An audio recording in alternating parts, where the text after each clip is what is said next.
Thank you very much for Lord Mayor. Thank you for this lecture, for your ongoing commitment to peace and reconciliation. Thank you for this city that you represent. Perhaps no other time since 1940 has the story of Coventry needed to be heard and shared and lived by in the world.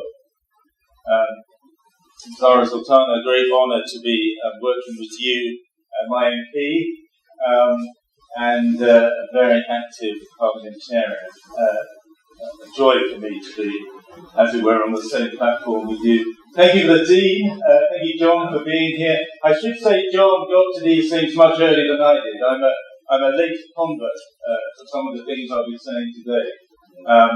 But maybe there's some strength in that, which shows that opinions can be changed. Paul, I have quite a bit here to say. You must stop me if I'm going over time. And I've tried to prepare something fairly carefully. And I'm very grateful to my assistant, Matthew, who has provided a lot of the intellectual energy for this.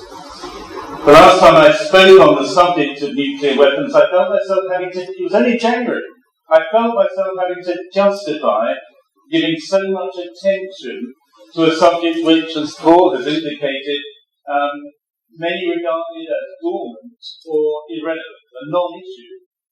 At least I don't have to do that this morning. The nuclear threat is staring us right in the face. President Putin of Russia, in the context of his invasion of Ukraine, made an escalation in the terms of his nuclear readiness, perhaps the greatest of any major nuclear power since the Cuban Missile Crisis. Up until just over a week ago, far too many of us, experts included, took the value of nuclear weapons for granted. We assumed that deployed as a credible deterrent, with missiles on high alert perpetually pointed at each other, they would somehow guarantee peace, because the fear of mutual destruction would be too great. We aspire to live under the doctrine of strategic stability, a finely tuned nuclear standoff in which no one side has a particular strategic advantage, and where we are constantly working to counter any potential risks or escalations. We even aspire to a world of responsible world leaders, responsible weapon states led by rational and cool-headed people. Much of this has been turned on its head since Putin launched into Ukraine, accompanied by the threat that any country that tries to stand in our way would be met with consequences such as you have never seen in your entire history. Whether or not, therefore, we think that what is happening in Ukraine right at this moment is a nuclear crisis, there is undoubtedly no doubt in my mind that nuclear weapons and their associated doctrines have an extremely firm grip on the dynamics of this conflict. Scholars of deterrence theory are bound to be asking themselves, does this moment in history represent the failure of deterrence or its success? From the comfort of the West, some might say that deterrence has worked, insofar as Putin's aggressive signalling is holding us back from a confrontation with Russia in support of Ukraine, just as much as it could be holding Putin back from expanding this conflict into the NATO Baltic states. But there is no point whatsoever in taking any solace in this theoretical success, when the very failure of deterrence to stop Putin from acting with total brutality and impunity against the people of Ukraine is a reality that is playing out before our eyes. In fact, nuclear weapons are precisely what allow an aggressive actor like Putin to act with impunity against a smaller and more vulnerable nation. If you think, therefore, that nuclear deterrence is working in the context of this crisis, what you mean to say is that deterrence is only succeeding to uphold peace for some, us in the West, at least for the time being, at the expense of peace for others, the people of Ukraine, and indeed those of Russia. That's no peace at all, and sooner or later deterrence between nuclear powers themselves will fail.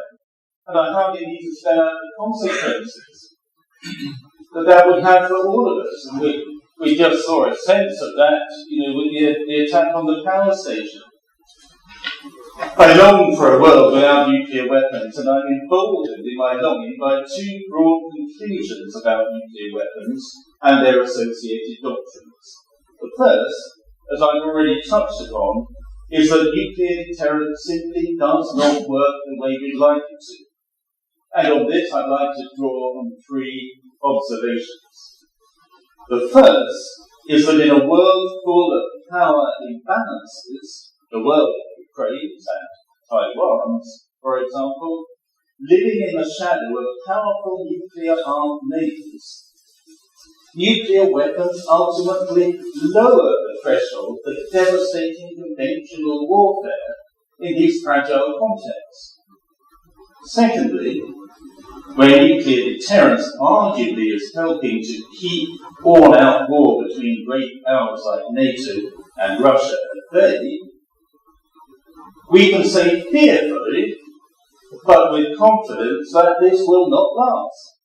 I'll quote Ward Wilson, Executive Director of the disarmament organisation Realist Revolt, on this point. He says, nuclear deterrence seems to have been a constraining influence on war for over 70 years. One can make a case that this poorly understood process is generally effective. This is good news. The bad news is that we know with certainty that nuclear deterrence is bound to fail one day. This is because we are flawed. We are all flawed and fallible. One day an error of judgment, a miscalculation, and indeed our emotions will get the better of us. Nuclear deterrence is built upon extremely shaky foundations, a minefield of psychological processes which we barely understand. And the war we're facing at the moment has vastly increased the chances of catastrophic miscalculation and inadvertent escalation, such as the risk of bombs falling on Hungary or Poland. My third observation is that the link between the existence of nuclear weapons and their deployment solely as a deterrent is at the risk of breaking. While so-called responsible nuclear powers do their best to uphold deterrence, others are actively working to dismantle deterrence altogether. In other words, there are those who will seek to use nuclear weapons tactically in a war. Russian nuclear doctrine, pains me to say, leaves plenty of room for that kind of limited battlefield nuclear weapon use. And a desperate Putin, determined to secure victory, might be tempted to pursue this, as has been speculated. It's worth noting, however, that the US, under President Trump, pursued similar objectives. We should be alert to these and other technological and tactical developments in the nuclear field, especially with the growing and terrifying potential of artificial intelligence. As a city which bore the devastating effects of a new style of area bombing, firebombing, in November 1940, we in Coventry know this only too well. If we are not careful, we will find ourselves in a new, volatile arms race. I wonder whether it's even already begun. The second broad conclusion, which I've long held, is that the possession of nuclear weapons and specifically their use as a deterrent, is itself morally unjust. I used not to do that, I do now. I speak, of course, the Christian, and my starting point has become, as it has for many other Christians, that it is immoral to threaten what it is immoral to do. In other words, there's no point making an artificial distinction between possessing nuclear weapons because you like to use them for real and possessing them for use as a deterrent. Simply being prepared to use them and being prepared to inflict an outrageous degree of suffering, well, that's bad enough. No human individual should ever be able to lay claim to the power to essentially unmake humanity, let alone follow through on the threat. That makes a mockery of our dignity as humans, treating us as dispensable. It makes a mockery of God, the giver of life. My experience in Coventry has informed and enriched my determination on this moral point. Coventry, in the aftermath of its destruction in the Second World War, rejected revenge. The Dean's predecessor, the then provost of the ruined cathedral, as we know so well, did character reconciliation instead. It's for this reason that nuclear deterrence, which is built upon a rigid determination to retaliate, to say, if you attack us, we'll attack you back, is so repulsive to many of us in Coventry. That's why we lamented, continue to lament the bombing of Dresden, not just because of the suffering inflicted upon that city, but also because we would never have wanted this to have been carried out in Coventry's name, as some speculated might have. The longing for reconciliation is, furthermore, not a vacuous, lofty, even purely ideological aspiration. It is firmly rooted in experience, in suffering, in making sense of this human condition.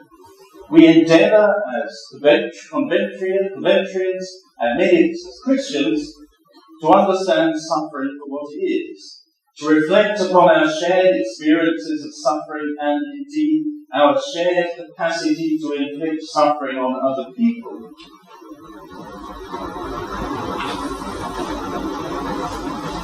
And this leads us to interpret the tragedies and challenges of the past, present, and future in humanitarian terms. That's what I want to talk about as we move on. It's no surprise that people often talk about Coventry, Dresden, Hiroshima, and Nagasaki in the same sentence.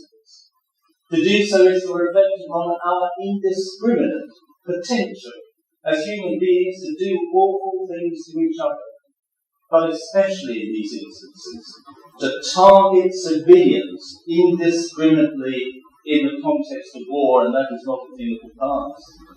This is the tragedy of war, and it's all the more tragic when, as historians tell us, such action is being taken as a means of peace.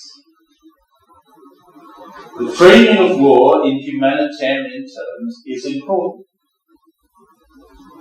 And I do think our government will be slow to catch up with the humanitarian implications of this present conflict. I think it's instinctive, though, among human beings. In the context of the present war in Ukraine, we've come to find that attending to the unfolding humanitarian crisis by helping refugees, sending aid, well, that's our immediate response. And I'm proud of Coventry, Lord Mayor, in its instinctive response of compassionate action. First among the cities, I think, to promise to take refugees, extraordinary. Indeed, we find that, terrified by the implications of confronting the situation militarily, is the only way many of us can help. We do this for Ukrainians, as we should aspire to do it for any population in the state of despair, Syrians, Afghans, and indeed Russians. I say all this because nuclear scientists have concluded that if nuclear weapons were to be used, the destruction, the blast, the fires, the environmental degradation, the radiation would be so great that no charity, no NGO, no state, no church would be in a position to offer humanitarian assistance. There would be no infrastructure there to begin even mounting a humanitarian response. No roads for the ambulances, no communication networks to make the necessary phone calls. Those of us who would be lucky enough to survive such a scenario would be left powerless. That's why in the past 10 years, campaigners for the abolition of nuclear weapons have been drawing special attention to their humanitarian threat. In 2013, 127 states and 70 NGOs at a conference in Oslo hired what became known as the Humanitarian Initiative. This was aimed at enabling states to develop a greater understanding of the unacceptable humanitarian consequences of a nuclear detonation, the vulnerability of nuclear systems to cyber attacks and to human error, and the potential access to nuclear weapons by non-actor states increases by the day. The result was to highlight nuclear weapons as a global system problem, a common human problem, the effects of which have been and will be suffered well beyond national boundaries and intended targets, suffered by people, not states. We learn that the humanitarian consequences of nuclear weapons are much greater and more complex than previously understood. A product of the Humanitarian Initiative is the UN Treaty on the Prohibition of Nuclear Weapons, which channels both the insights of the Humanitarian Initiative and the frustration and slow progress on disarmament into a legal mechanism to bring about the abolition of nuclear weapons. This groundbreaking treaty, which demands the support of 122 countries, none of which should be said possess nuclear weapons, it stigmatizes the very possession of such weapons. These are states which understandably feel vulnerable in the shadow of nuclear weapon panics, which are modernized, even expanding like us, their arsenals. But the greatest potential tragedy is that these states which are calling for nuclear abolition might one day get so fed up and feel so insecure in a volatile world that they will consider pursuing a bomb of their own. Indeed, predictably, people have been speculating whether Ukraine would have been better off holding on to the nuclear weapons. Other countries in the shadow of nuclear weapons will undoubtedly be making similar conclusions. We must therefore act before it's too late. Otherwise, nuclear proliferation, once it starts, could spiral out of control. That is why we must pursue the total elimination of nuclear weapons. One nuclear weapon is one too many. As long as one nuclear weapon exists, proliferation is a risk. Indeed, it's to be expected. Ensuring non-proliferation is not good enough. Disarmament must be actively pursued until we reach zero. The TPNW seeks this goal with utter clarity. In the present environment, a world without nuclear weapons might seem like the most distant of possibilities. Not least because it would involve Russia itself having to give up its stockpiles. But the brave new world which we will have to forge, as soon as the dust of this conflict has settled, and eventually will settle, it may be our only hope in preventing an even darker time. We'll survive this time. As Coventrians, we know what it takes to rebuild after the dust has settled. We're sensitive to the realities of war and suffering. The ruins of our cathedral testify to that reality. But the view from the ruins into the cathedral which celebrates its Diamond Jubilee this day is one which transforms fear into hope, death into life. It is a robust and creative expression of the faith, hope and love which binds us together. In the light, I would say, of God's reconciling power.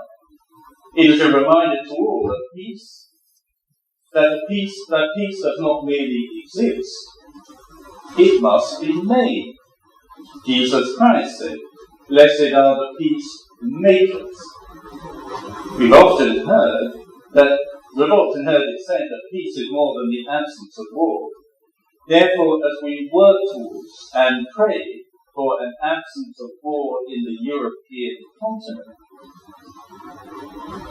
I hope and pray that we will commit ourselves to actively building peace in the aftermath and to test it and to decisively tackle the nuclear weapons and doctrines which would stand in our way.